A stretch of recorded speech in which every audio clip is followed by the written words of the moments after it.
सबसे पहले मैं इस बनारस की धरती को मैं प्रणाम करते हुए आपको भी मैं प्रणाम करता हूँ। और हालांकि फेस से मैं आपके बहुत वाकिफ हूँ, लेकिन मैं आपका शुभ नाम जानना चाहता हूँ। ये पहली बार का मिलना भी कितना पागल कर देता है।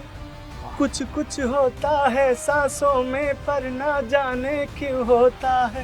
आजकल की हमारी जनरेशन नष्ट करने में लगी है। गीत संगीत इसलिए था कि इस सृष्टि में और इस को शीतलता प्रदान करें। थोड़ा सा भूलने की आदत है। फिर से आप अपना नाम थोड़ा रिप्ले करेंगे। संजीव श्रीवास्तव। संजीव श्रीवास्तव गजब के गाते हैं।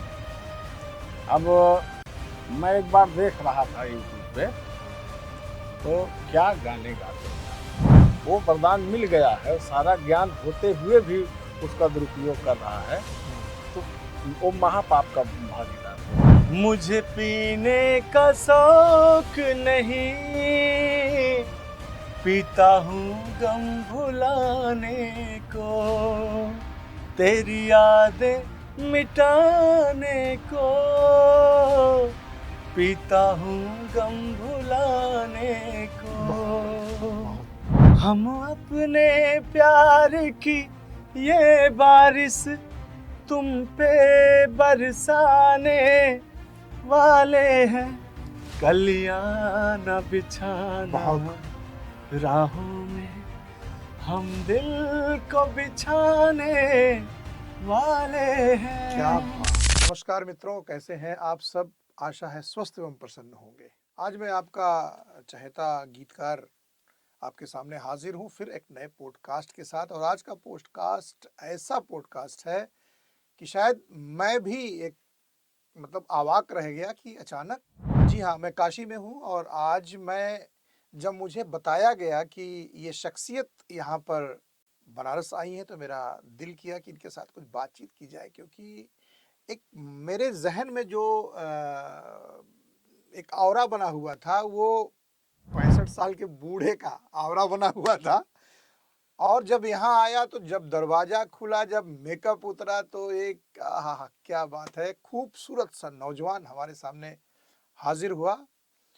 और आज पहली बार मैं झुल्लुर दादा को उस नाम से ना जानकर उनके ओरिजिनल नाम से जाना है। ओरिजिनल नाम उन्हीं से मैं जानने का, आप लोगों को बताने का प्रयास करता हूं। और मजा आ जाएगा आज के पॉडकास्ट में। मुझे लगता है कि आप अगर ये पॉडकास्ट पूरा नहीं देखते हैं तो बहुत कुछ मिस कर देंगे। तो हमारे बीच में आज सुल्तानपुर, यूपी के सुल्तानपुर से एक, मैं बताऊं आपको, थोड़ा सा मेरी बात कम सुनिएगा, इसको डिलीट मारिएगा, लेकिन बहुत जरूरी इसलिए बता रहा हूं। आज के 20 साल पहले जो मूवीज बनती थी, उसमें कॉमेडियंस अलग से होते थे। 25-30 साल पहले आप याद करिए, कादर खान कॉमेडियंस होते थे। और बीच में एक ऐसा दौर आया कि हीरो भी कॉमेडी करने लगा। सही बात। आज कॉमेडियन मल्टी स्टारर पिक्चर बनती थी, वहां कॉमेडियन अलग, ये अलग। लेकिन आज हम आपके सामने एक ऐसे शख्सियत के साथ विद्यमान हैं, उपलब्ध हैं आपके लिए, जो मल्टी स्टारर है, ना कि मल्टी मल्टी स्टारर फिल्म का। मतलब इन्हीं के अंदर हर टैलेंट है। आपका आवाज मैंने सुना तो मुझे मोहम्मद अजीज और शब्बीर कुमार की आवाज लगी। उसमें क्या आवाज थी, मैं सुनवाऊंगा आपको।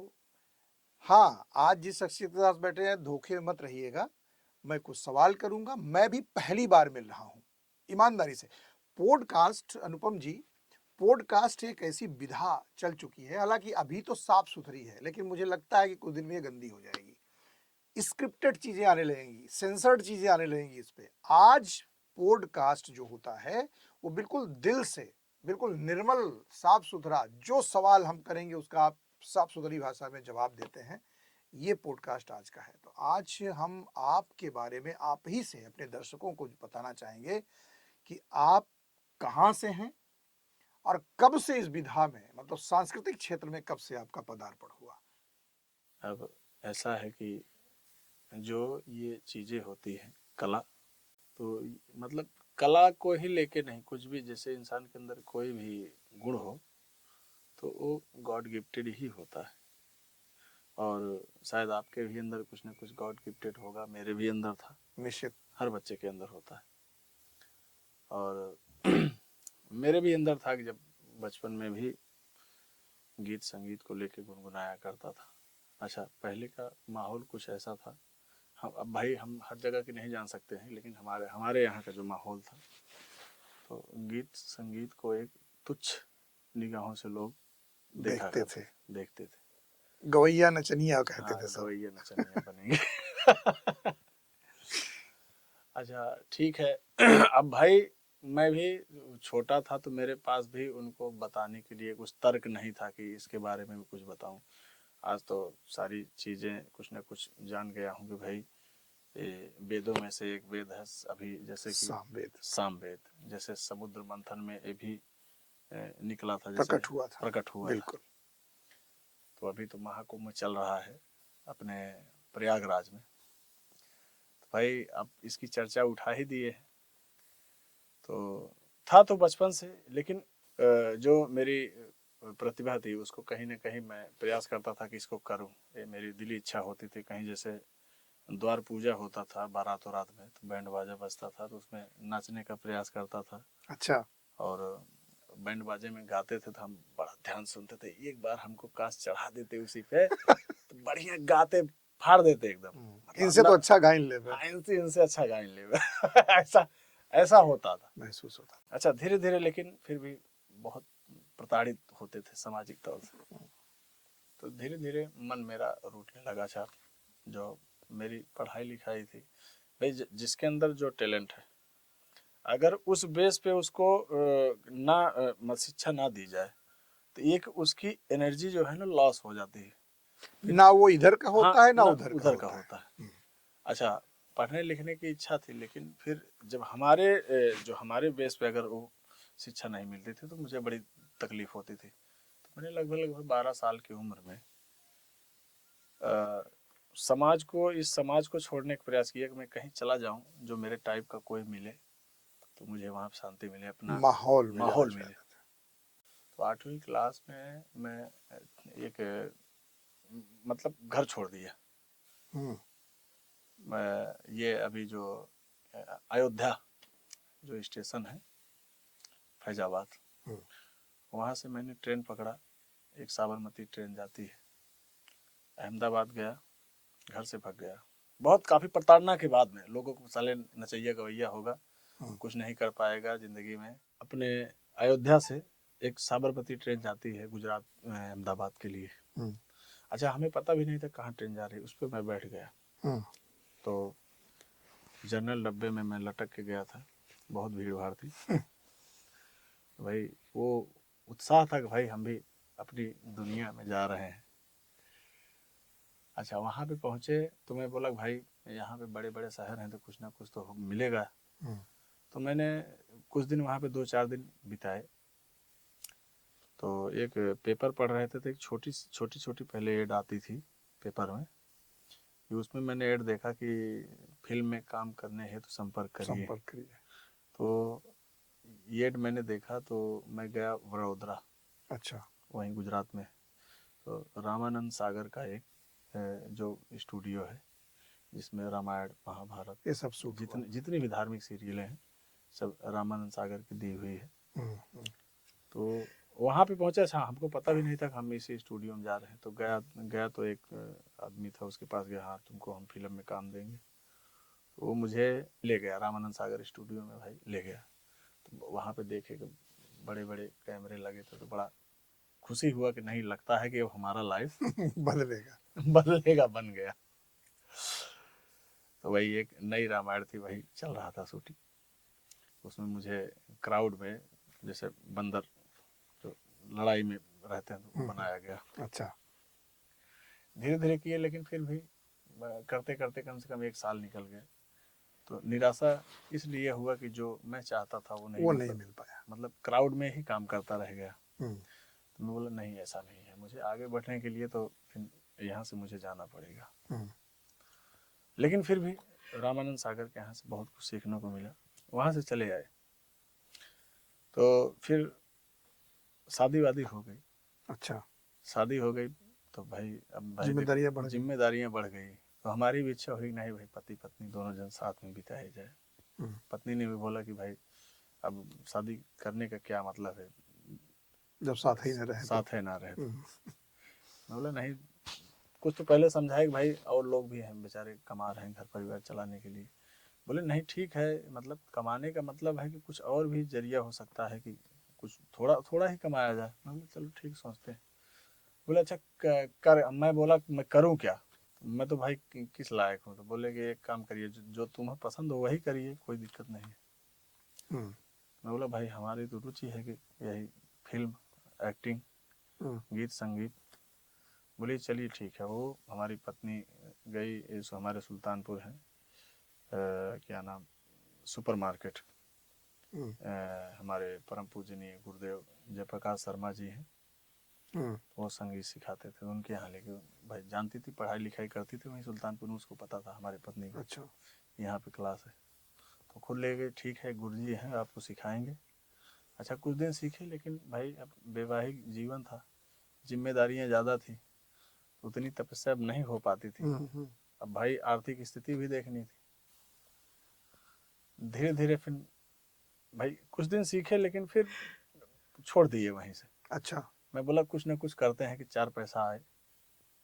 जब अमिताभ बच्चन, आप बहुत छोटे रहे होंगे, अमिताभ बच्चन ने सन 1980 में या 81 में चुनाव लड़े थे इलाहाबाद में, हेमवती नंदन बहुगुणा जी वहां पे उनके विरोध में थे। तो वहां पर उनके अनुयायियों ने, उनके समर्थकों ने एक नारा दिया था, अभी वो नारा याद आ गया मुझे, आसान नहीं संसद में जाना, मारो ठुमका गाओ गाना। तो ये था आपकी जो महत्वाकांक्षा थी, उसमें आपकी पत्नी ने आपको सपोर्ट किया। बहुत कम लोग ऐसे होते हैं, दादा ही कहें आपको, क्योंकि दर्शक तो आपको झुल्लूर दादा के नाम से जानते हैं। बिल्कुल बिल्कुल। अच्छा, ये झुल्लूर दादा का किरदार कब से आपने ग्रहण किया, कब से, मतलब कैसे दिमाग में आ गया कि हम, मतलब इस उम्र में 60 साल 65 साल के बूढ़े का? वही बात चल रही है जी। जैसे मैं थोड़ा अपने पीछे चला गया था। हाँ। बात यहीं से चालू हुई कि जब मैंने धीरे धीरे करके सोचा कि नहीं भाई आर्थिक स्थितियां बनाई जाए, तो मंच पे गाना धीरे धीरे शुरू किया। मैं बोला तो गाते गाते भाई उतना नहीं फेमस हो पाया। तो मैं बोला कि क्या करूं, कुछ समझ में नहीं आ रहा है, डिस्टर्ब। फिर मैंने बहुत गहन अध्ययन किया, अपने गुरुदेव को याद किया कि भाई ये गहन अध्ययन करने के बाद यही निष्कर्ष निकला कि पब्लिक के निगाह से मैंने फिर गाना चालू किया। अच्छा यूट्यूब का पूरा फ्यूचर मैंने पढ़ा, तब समझ में आया कि नहीं, लोग भीड़ में मत जाइए, आप कुछ अलग करिए, यूनिक करिए। भाई आपको क्यों देखेगा? पहले जब जो फिल्म्स हीरो होते थे तो वो मतलब देखने में हैंडसम थे, लेकिन आज के जनरेशन में देखिए तो एक नॉर्मल इंसान वो खूबसूरत हैंडसम दिखता है। बिल्कुल। तो भाई आप भी हमारी तरह हैं तो आपको क्यों लोग देखेगा? तो इसीलिए यूनिक कुछ करने का प्रयास किया। तो अपने वही गांव देश को लेके एक बूढ़े का गेटअप बनाया। बूढ़े के गेटअप में मैंने कॉमेडी स्टार्ट किया। अच्छा। गाना गा रहे थे, लेकिन निराशा बना हुआ कि नहीं लगता है ऐसा कुछ होगा नहीं, बहुत सभी गाते हैं। तो मैंने कॉमेडी स्टार्ट किया। कॉमेडी करते करते करते करते गांव में बहुत लोग बोलते कि बस यही करने का रह गया है, गा लिए गाना होना। तो बोला ठीक है, अब अपनी लाइफ हम कर ही क्या सकते हैं, अब तो कुछ बचा भी नहीं है हमारे लिए, अब पीछे जाना हमारे लिए ठीक नहीं है, इसी में जीवन समर्पित। करते करते हमारा ऐसा हुआ कि झुल्लूर दादा वहीं से हमने स्टार्ट किया।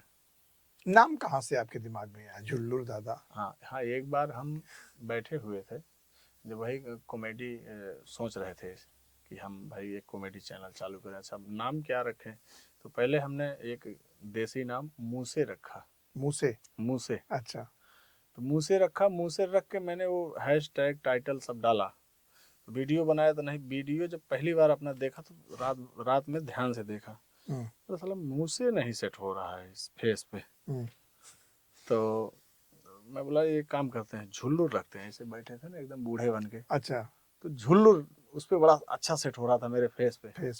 तो एक दिन मैंने हाँ झुल्लुर के नाम पे बनाया, तो जब फिर वीडियो देखा तो बोला ये ठीक है, अच्छा तो मैंने वहीं से नाम झुल्लुर रख दिया। अच्छा, ये मतलब सेल्फ इमेज आपने बनाई अपनी, हाँ मतलब किसी ने रखा नहीं। ना, अरे वाह, मैं स्वयं रखा। नामकरण किया आपने। हाँ हम्म, तो वहीं से हालांकि मैं गाना नहीं गाता था, हम्म, कॉमेडी करता था, लेकिन फिर बाद में ऐसा हुआ कि धीरे धीरे एक हैं हमारे वाराणसी के ही दिवाकर शर्मा, उन्होंने बुलवाया कि भाई अभिनय अच्छा कर रहे हो, बाकी भाई ये इंटरनेट है, सोशल मीडिया है, अब ट्रैफिक में नहीं आ रहा है आपका वीडियो, नहीं लोगों तक पहुंच पा रहा है, आइए साथ में काम किया जाए। तो रागिनी विश्वकर्मा थी। हाँ, रागिनी विश्वकर्मा भी बहुत पॉपुलर यूट्यूबर हैं हाँ, पूर्वांचल की। तो फिर उनके साथ में मैं धीरे धीरे करके छोटा छोटा, जैसे वो क्लिपिंग, हाँ जैसे स्टूडियो में गाना गाती थी, जब लास्ट में गाना गा के जाने लगती थी, बोला एक छोटा सा क्लिप ले लेते हैं, तो वही मैं उनके भी साथ में अपना बूढ़े का गेटअप बना के उस पर बैठ के, क्या नाम, स्टूडियो पे सेटअप पे बैठ के वही गाया करता था। मान लीजिए ये रागिनी विश्वकर्मा बैठी है, हाँ, आप कुछ गा के दिखाइए। हाँ तो वही अब रागिनी समझना बड़ा जैसे आप अपने अपने आप को झुल्लुर दादा बना लिया, ऐसे मुझे रागिनी समझिए ना कुछ देर के लिए। तो अब जैसे मतलब ये वही क्लिप वायरल हुआ था, ये पहली बार का मिलना भी कितना पागल कर देता है, ऐसे नहीं माना जाएगा। हाँ हाँ, चलिए ठीक है, मानते हैं कि आप रागिनी विश्वकर्मा है, हाँ, और मैं हूँ झुल्लुर। और रागिनी बुरा मत मानना भाई। आज आपके झुल्लुर दादा मेरे साथ हैं जी। तो मजाक मजाक में यही गाना गाया। ये पहली बार का मिलना भी कितना पागल कर देता है, कुछ कुछ होता है सांसों में पर ना जाने क्यों होता है। हो हम अपने प्यार की ये बारिश तुम पे बरसाने वाले हैं, कलियां न बिछाना राहों में, हम दिल को बिछाने वाले हैं। क्या बात है, बहुत खूबसूरत गाना, और आपने बहुत खूबसूरत चरित्र के लिए गाया। हाँ, लेकिन आप जो है मेरे गाने सुन के मुस्कुरा रहे हो, मुस्कुरा नहीं रही थी, फिर वो गुस्सा हो रही थी। है बुढ़े तू क्या गाता है, मैं तेरे को गा के सुनाती हूँ। अच्छा, हाँ ऐसा बोल, मैं तेरे को गा के सुनाती हूँ। अच्छा, चल छोड़, मतलब ऐसा फीलिंग। अच्छा, वो मतलब कॉमेडी कॉमेडी। अच्छा। नहीं, बहुत पसंद किया गया आपका। और सबसे बड़ी बात है, जो ये गाना आप गाते हैं ना, मैंने कई बार रील के माध्यम से आपके पूरे गाने को जो मैंने खुद सुना है, मुझे बहुत अच्छा लगता है। मुझे इसकी जो पिचिंग आप करते हैं ना, जो उठाते हैं, हम दिल को बिछाने वाले हैं, वो एक अजीब सी सिहरन दे जाता है। बड़ा मस्त माहौल रहता है। अच्छा, क्या आप शोज भी करते हैं? हाँ, अब जैसे देखो, बहुत है नहीं कि बस उसी पे डिपेंड रहे, लेकिन अगर कोई बुलवाता है कि भाई नहीं आना है आपको, तो चले जाते हैं। अच्छा। हाँ, बाकी बहुत हमारा प्रोफेशनल स्टेज शो करना मेरा कोई पेशा नहीं था। हाँ, कोई बुलवाता है कि नहीं दादा आना है, तो चले जाते हैं। बहुत बढ़िया। तो झुल्लुर दादा स्टेज शो भी करते हैं, और इनका अगर आप लोग वीडियो देखें ना, तो आपको काफ़ी इंटरटेनिंग होगा। और सच में आप जब इनका वीडियो देखें, मैं क्लिप में मैं अपने एडिटर महोदय से रिक्वेस्ट करूंगा कि इनकी जो क्लिपिंग है कुछ इनके ओरिजिनल पोज में वो डाल के देखिए, क्योंकि पॉडकास्ट में हम ओरिजिनल पोज को प्रेफर नहीं करते। आपकी ओरिजिनल पोज ये है ना, वो तो एक चरित्र है। तो हम अपने एडिटर महोदय से कहेंगे कि उस चरित्र का थोड़ा सा तो लीजिए, आप देखिए वो थोड़ा सा क्लिपिंग, उसके बाद फिर बात करते हैं झुल्लुर दादा से। सजा दो घर को गुलशने सा, मेरे सरकार आए हैं, मेरे श्री राम आए हैं, मेरे श्री राम आए हैं, मेरे श्री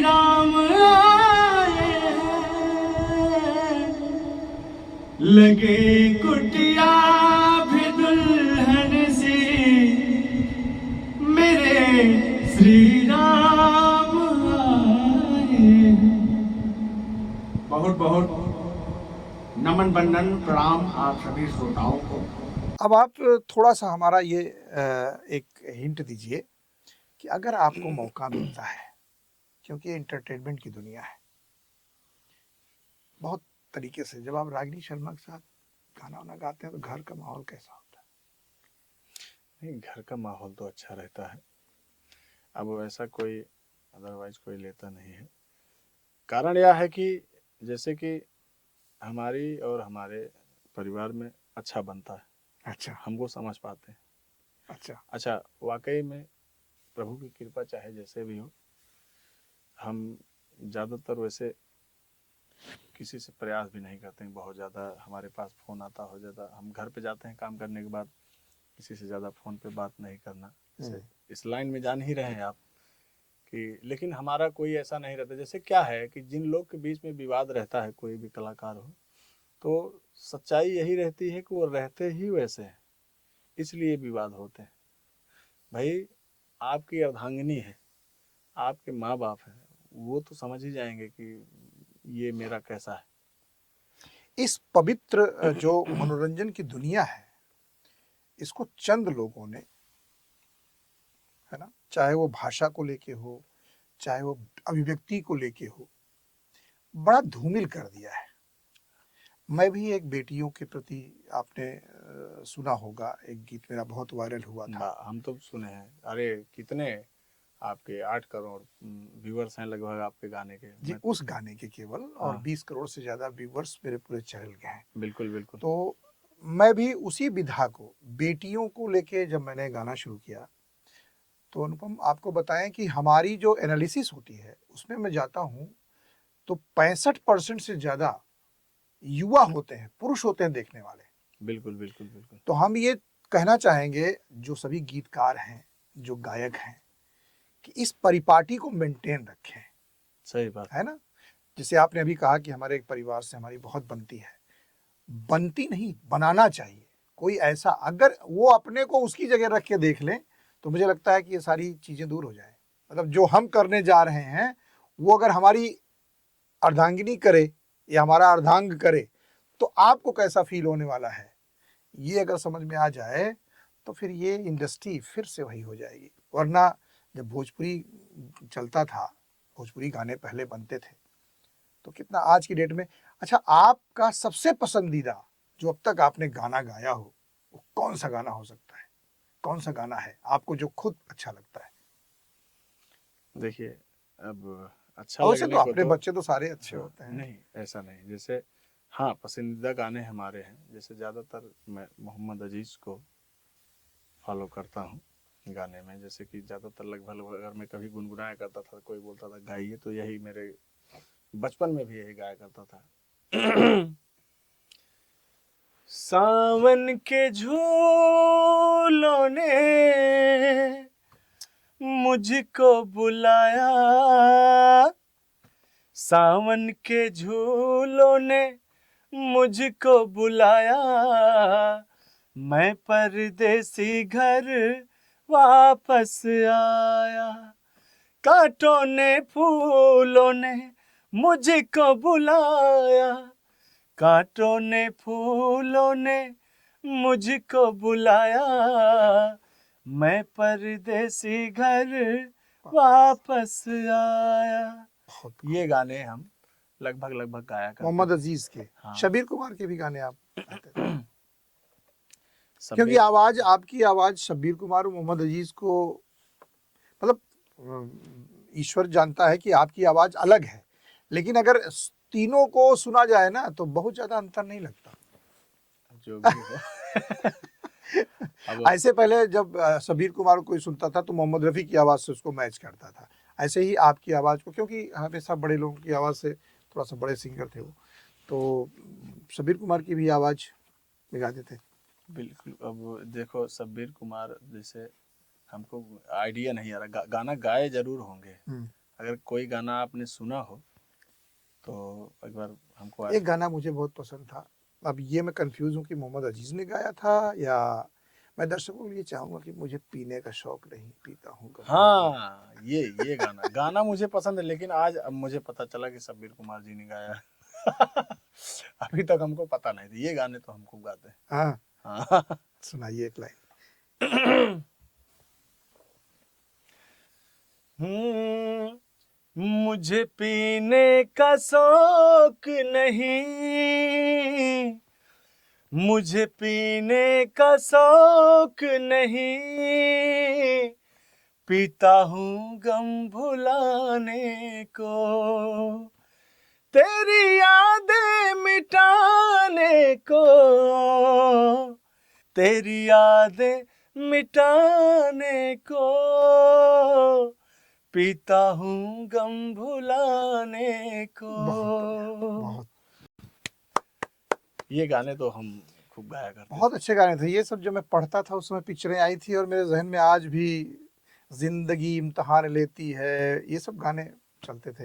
अच्छा, बहुत ज़्यादा समय आपका नहीं लेंगे, चलते चलते मुझे झुल्लू दादा की एक झलक दिखाइए। हालांकि गेटअप नहीं है लेकिन आवाज तो वही है। सबसे पहले मैं इस बनारस की धरती को मैं प्रणाम करते हुए आपको भी मैं प्रणाम करता हूँ। और हालांकि फेस से मैं आपके बहुत वाकिफ हूँ, लेकिन मैं आपका शुभ नाम जानना चाहता हूँ।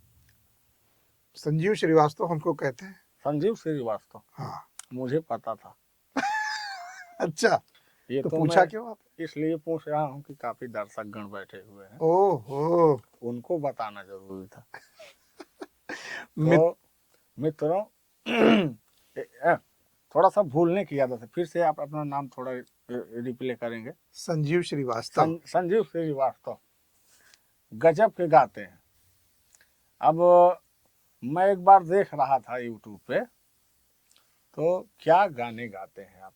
मतलब कि आजकल के जनरेशन में जो है ना लोग, मैं बता रहा हूँ, झुलूरे में बोलूं कि सही में आ नहीं, जाऊं? झुलरे में बोलिए, अच्छा लग रहा है। मैं बता रहा हूँ। आजकल की जनरेशन, जैसे आपने पूछा कि बड़ी गंदी होती जा रही है।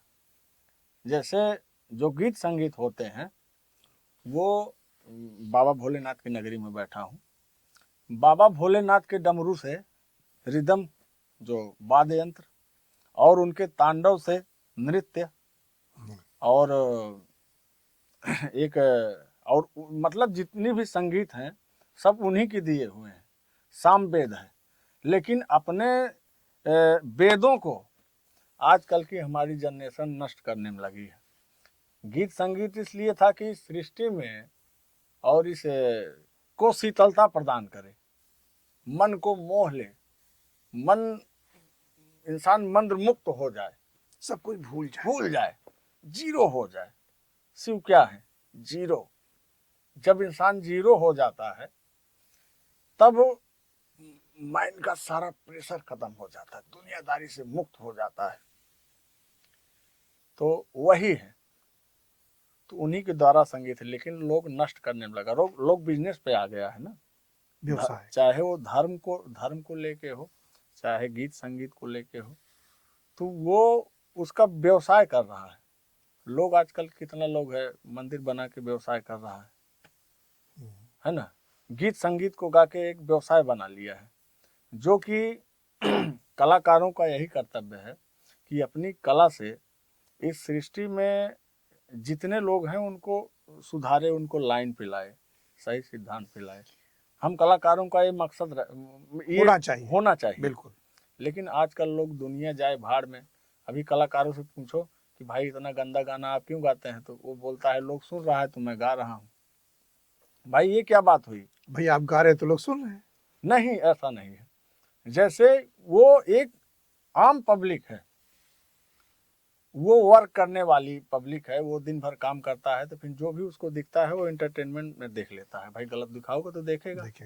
लेकिन प्रभु भोलेनाथ की, माँ सरस्वती की असीम कृपा है, जो तुम गा रहे हो, आपको वरदान मिला है तो इसलिए नहीं मिला है कि लोगों को आप बिगाड़िए, भ्रमित करिए। भ्रमित करिए। वरदान इसलिए मिला है कि उसका उपयोग करिए, लोगों को कुछ उससे संदेश दीजिए ताकि पब्लिक खुश रहे, एक अच्छे सिद्धांत पे चले। तो मैं बता रहा हूँ जितनी भी आजकल के जनरेशन हैं, चाहे वो गुरु के पदवी पे हो, चाहे वो कलाकार के पदवी पे हो, चाहे वो व्यास के पदवी पे हो, मैं सबको कह रहा हूँ कि महापाप कर रहे हैं। भाई उनको पाप नहीं लगेगा देखने वाले, पाप उनको लगेगा कि जिनको उस पदवी पे बिठा दिया गया है, वो वरदान मिल गया है, सारा ज्ञान होते हुए भी उसका दुरुपयोग कर रहा है, तो वो महापाप का भागीदार होगा। वो महापाप का भागीदारी होगा। आज कॉमेडी के तौर पे ही, लेकिन एक सच्चे कलाकार के हृदय से ये बातें निकल के आपके तक पहुंच रही हैं। मित्रों जो हैं काशी के, इन्होंने मुझे भी प्रोत्साहित किया। बिल्कुल बिल्कुल। वरना ये जैसे शुरू में बात आपने करी, तो उसको मैं इस तरह कहता हूँ कि जब आदमी पैदा होता है तो ईश्वर किसी के साथ भेद नहीं करता। वो चाहे अंबानी के यहाँ पैदा हुआ हो, चाहे हमारे घर पे पैदा हुआ बच्चा हो, एक स्टार देके उसको भेजता है। बिल्कुल बिल्कुल। और वो स्टार चमकने के लिए एक अदद आसमान की जरूरत होती है आदमी को। मैं अक्सर ये कहता हूँ, मैं भी बचपन से ही गीत लिखता था। यदि भारत पुनः गुलाम हुआ दुनिया को आग लगा देंगे, इससे पहले वो दिन आए हम फिर कुरुक्षेत्र सजा देंगे। ये मैंने 9th क्लास में कविता लिखी थी, समझ रहे हैं। लेकिन इस 9th क्लास में, मतलब मैं 14 साल का, 14 साल से लेके 47 साल तक हम इसी उहापोह में उलझते रहे। मेरी बेटी की शादी हुई, गौरव राय से मुलाकात हुई और उन्होंने हमको प्रोत्साहित किया कि आप गाना गा सकते हैं, लिखते तो अच्छा ही है, गा भी सकते हैं। हमारे एक मित्र है पारस जैन, उनका यहाँ प्रोग्राम हुआ था, जिनका वो भजन है आपने सुना होगा, मेरे घर के आगे साईनाथ तेरा मंदिर बन जाए, सुना है आपने? बहुत वो आए थे यहाँ, उनका प्रोग्राम हुआ था। उसके बाद कहे ये क्या गाते हैं आप, जो गा देंगे। इन्होंने चढ़ा दिया और मैंने इनका एक गाना भाई साहब गा दिया, और आज वो पूरे यूट्यूब एनालिसिस पे करीब करीब 80 करोड़ लोगों के पास वो गाना है। बस इतना ही संग था हमारा तुम्हारा। तो गौरव राय एक जामवंत की भूमिका में है। ये लिखते भी अच्छा हैं, गाने का प्रयास भी अच्छा करते हैं, और वीडियो में तो मास्टर आदमी हैं। आज तक करीब 150 गाने हमारे हुए हैं जो गौरव राय नहीं किए हैं। गौरव राय की कला को भगवान लंबी उम्र दे। और आपका ये एक गीत मुझसे भी गवाया था इन्होंने, उसका पैसा वैसा नहीं दिए हैं। वो गीत था, बहुत प्यारा गीत, हमारी विधा से ही मिलता जुलता लिखा था। घर में है जो बेटी वो सारी खुशियां देती, कभी कभी वो माँ बनकर वो हमको डांट भी लेती। घर में है जो बेटी वो सारी खुशियां देती। फिर थोड़ा सा अंतरा मिला के किया गया, बड़ी बहुत प्यारा। तो आज हम बहुत खुश हैं कि हमने आज पहली बार, हालांकि 20-25 पॉडकास्ट मैंने शूट किए अब तक, धीरे धीरे अब उस पर टाइम टू टाइम आ रहा है, लेकिन आज मैंने 2 व्यक्तित्व के साथ एक साथ पॉडकास्ट शूट कर रहा हूं, एक 65 साल का व्यक्ति और एक अनुपम। तो दोस्तों, अनुपम मौर्य जी बहुत मजे हुए कलाकार हैं। आपका भी अपना एक वजूद है, आपका एक वर्चस्व है कॉमेडी की दुनिया के। हम बेताज बादशाह कह सकते हैं आज की जनरेशन के लिए।